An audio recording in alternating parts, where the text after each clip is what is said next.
Hello everyone, you're welcome to solve this nice algebra problem, which is 2 to the power of x plus 3 to the power of x minus 4 to the power of x plus 6 to the power of x minus 9 to the power of x. This is equal to 1. So what is the value of x? Now let's provide a solution from here. Now this is 2 to the power of x plus 3 to the power of x minus 4. We can express 4 as 2 to the power of 2 raised to the power of x, then plus 6. We can express 6 as 2 times 3 raised to the power of x minus 9, which is actually 3 to the power of 2 raised to the power of x, and this is equal to 1. Okay, now the next step is that we have 2 to the power of 2 to the power of x. This is in the form of a to the power of n raised to the power of m, which can be expressed as a to the power of m raised to the power of n. We have that 2 times 3 to the power of x. This is in the form of a times b raised to the power of n, which can be expressed as a to the power of n times b to the power of n. Now, applying these two exponent properties, we have 2 to the power of x plus 3 to the power of x minus 2 to the power of x raised to the power of 2, then plus, this is 2 to the power of x times 3 to the power of x, then subtract 3 raised to the power of x raised to the power of 2. This is equal to 1. Now, the next step from here, we can let 2 to the power of x be equal to a, and we can let 3 to the power of x be equal to b.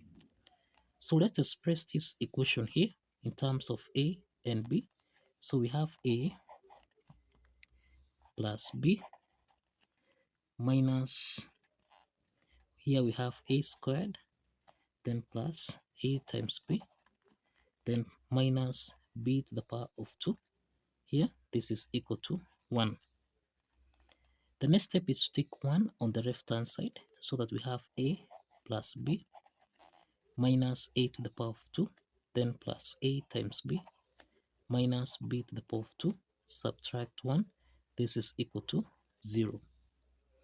Now, the next step here is to multiply both sides by -1. Let's multiply both sides by -1, so that here we have negative. This is the same thing as negative a,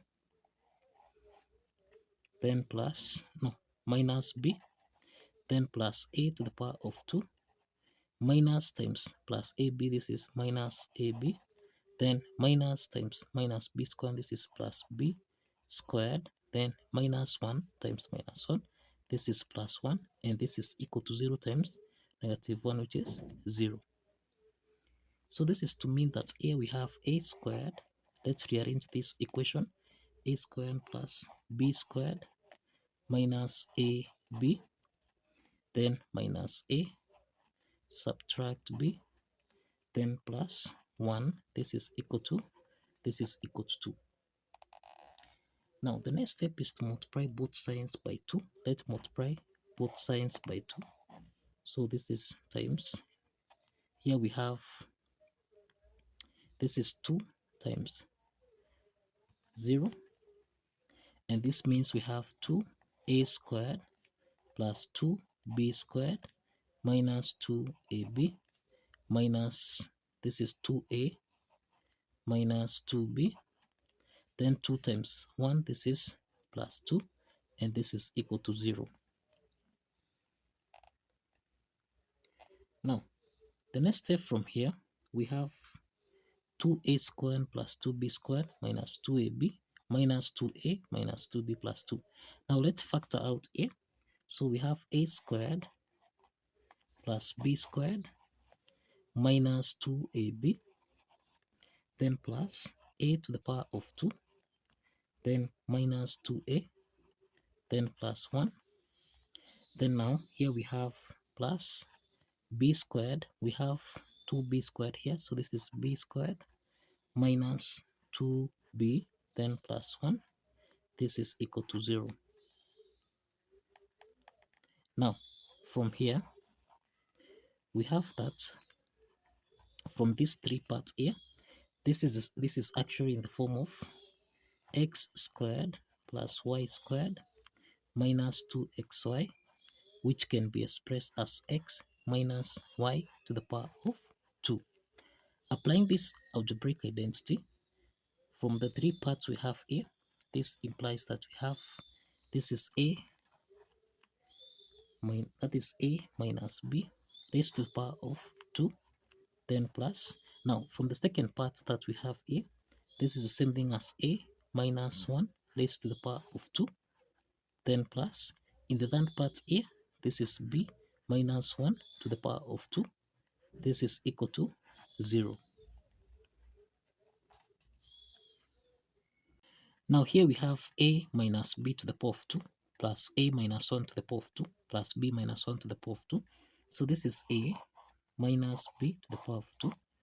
This is equal to 0. Then we have a minus 1 to the power of 2. This is equal to 0. Then we have b minus 1 to the power of 2. This is equal to 0. So this means that a, the square root of a minus b to the power of 2, this is equal to the square root of 0. And this means that we simplify here, that a minus b, this is equal to square root of 0, which is 0. This is to mean that a is equal to b. This is the first case. The second case here, we have the square root of a minus 1 to the power of 2. This is equal to the square root of 0. And this means that a minus 1, this is equal to 0.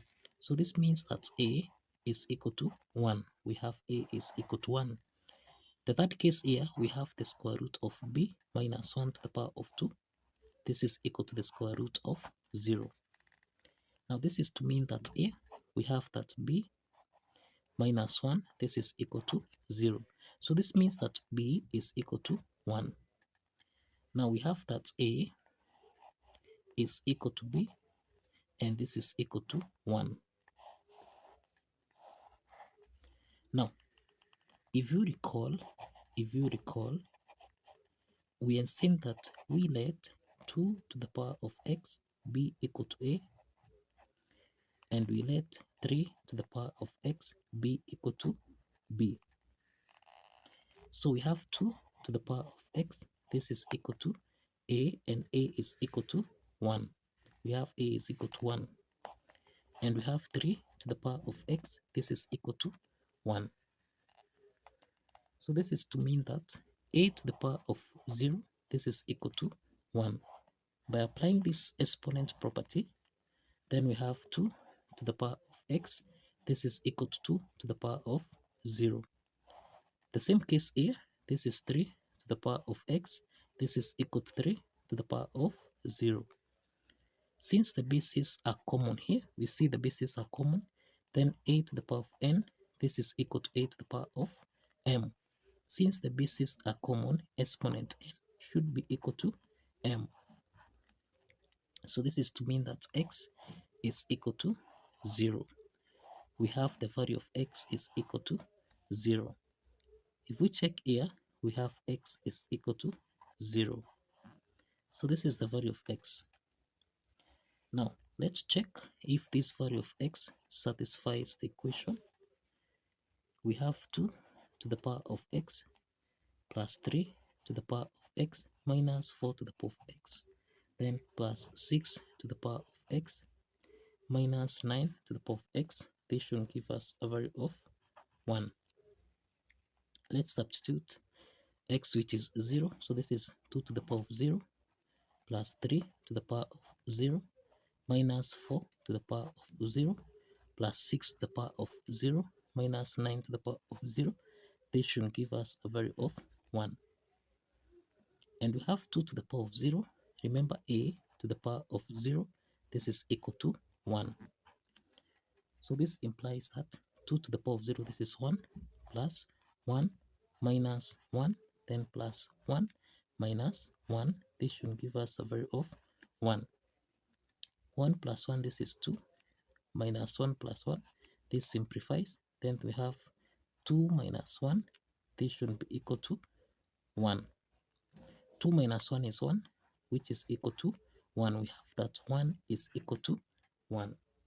And this implies that x equal to 0 satisfies the equation.